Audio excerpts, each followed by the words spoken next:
I love my job arranging strings.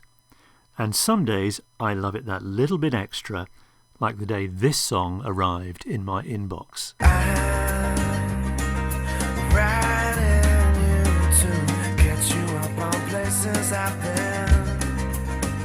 Listening for the first time to a song, you're looking to be excited and inspired. Letter by Rhymefest did just that for me.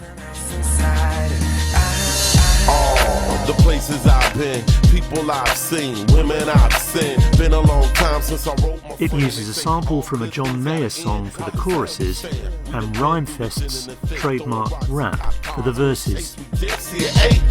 I had my first bag of waiting. It's a hip-hop track, maybe not an obvious contender to inspire a string arrangement, but in fact hip-hop and strings make a great combination.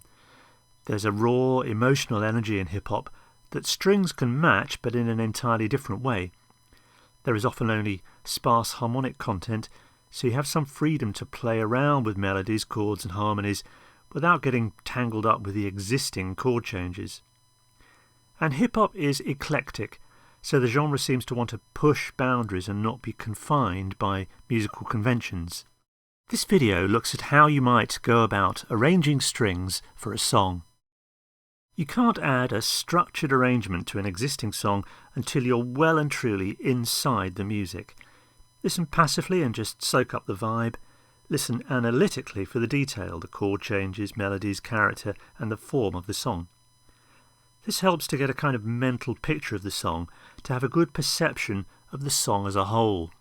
To put that into a practical context, write down the form, chord symbols, and existing melodies, and start to create a visual representation of the shape of the song, including its dynamics and changes in intensity. Lay it up in your sequencer and use markers to show the structure. And when the song feels really familiar, start to throw ideas at it, maybe just improvising at the keyboard or humming along and jotting on paper. At this stage there's no need to be concerned with the overall structure, just create bits and pieces of musical ideas that work with the existing elements. Then, once you've got a bag full of ideas, maybe more than you'll really need, move on to structure and see how you might put these together to create an arrangement that supports the shape of the song and evolves in a satisfying way. One of the key things strings can influence is the journey of the song, responding to changing moods, the tensions and emotions.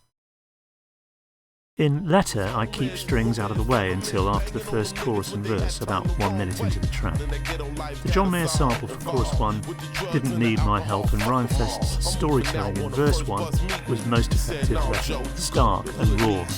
I don't know how we arrived here, but this the block, man. I ain't finna die here.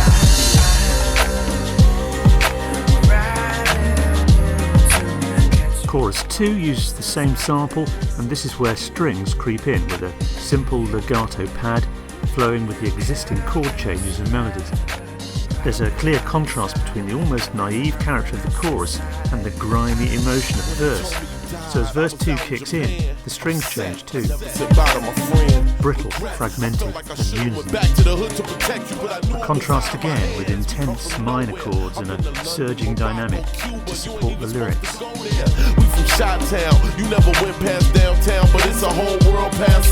And as the intensity seems to drop towards the end of the verse, some simple viola and cello sighs, followed by a dramatic 16s figure to pull us into the middle 8, where much of the low end of the beats drops out. The rise and fall is quite a feature of this song, and the middle 8 starts subdued and builds not just in volume but with intensity to pull us into the third chorus.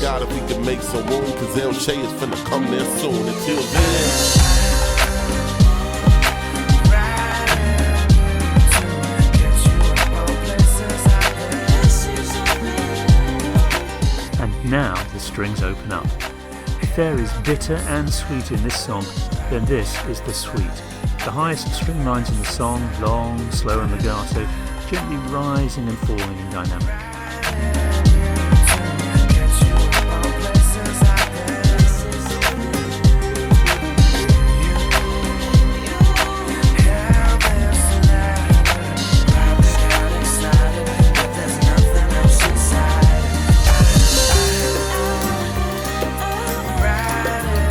Another chorus rolls in, but the kick and snare drop out and jazzy hats feature in the beat. Another contrast for the strings with a quasi-classical eighths movement.